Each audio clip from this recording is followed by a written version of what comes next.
এই নুডলসটার কথা কি কারো মনে আছে? এই নুডলসটা দেখে তো আমার ছোটবেলার কথা মনে পড়ে গেল। ছোটবেলায় তো নুডলস বলতে এটাকেই চিনতাম, আর এখন তো এই নুডলস দোকানে দেখাই যায় না। এটা এক কথা ছোটবেলার ইমোশনই বলা যায়। আগে মা নুডলস রান্না করতো আর আমরা বসে বসে দেখতাম কখন হবে আর কখন আমরা মজা করে খাবো। এটা তো এখনকার দিনে পাওয়াই যায় না। এই জিনিসটা হয়তো অনেকের কাছে অনেক পুরনো, আবার অনেকের কাছে অনেক নতুন। আমি যে কত বছর পর দেখেছি তার কোনো হিসাব নেই। নুডলসটা দেখে তো আমি খুব খুশি হয়েছিলাম। এখনকার দিনে হয়তো বড় বড় রেস্টুরেন্টে গেলে বা কোনো ক্যাফেতে গেলে এইগুলো চাউমিন হিসেবে ব্যবহার করা হয়। যাই হোক, এখন রেসিপিতে চলে যাই।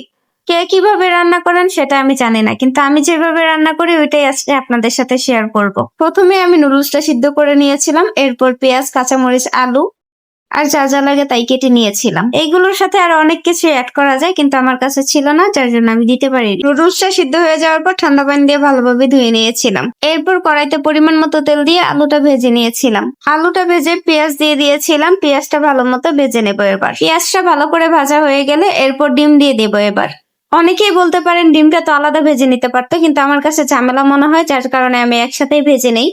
এটা করলে আমার কাছে অনেক সহজ মনে হয়, আর রান্নাটাও খুব মজা হয়। ডিমটা ভাজা হয়ে গেলে পরিমাণ মতো টমেটো আর কাঁচামরিচ দিয়ে দিয়েছিলাম। আমি অফ ক্যামেরায় লবণ দিয়ে দিয়েছিলাম, যেটা আমি দেখাতে পারিনি। আপনারা আপনাদের স্বাদ মতো লবণ দিয়ে নিয়েন। টমেটো আর কাঁচামরিচ গুলো ভালোভাবে কুক হয়ে গেলে আমি এর মধ্যে মশলা দিয়ে দিয়েছিলাম। আমার কাছে মনে হয় স্বাদে ম্যাজিক মশলাটা দিলে ম্যাজিকের মতোই কাজ করে, অনেক মজা হয়, আর নুডলসের স্বাদও দ্বিগুণ বেড়ে যায়। যেহেতু এই নুডলস গুলো অনেক মোটা, যার কারণে আমি 2টা মশলা ব্যবহার করেছিলাম। আপনারা আপনাদের স্বাদ মতো দিয়ে নিবেন।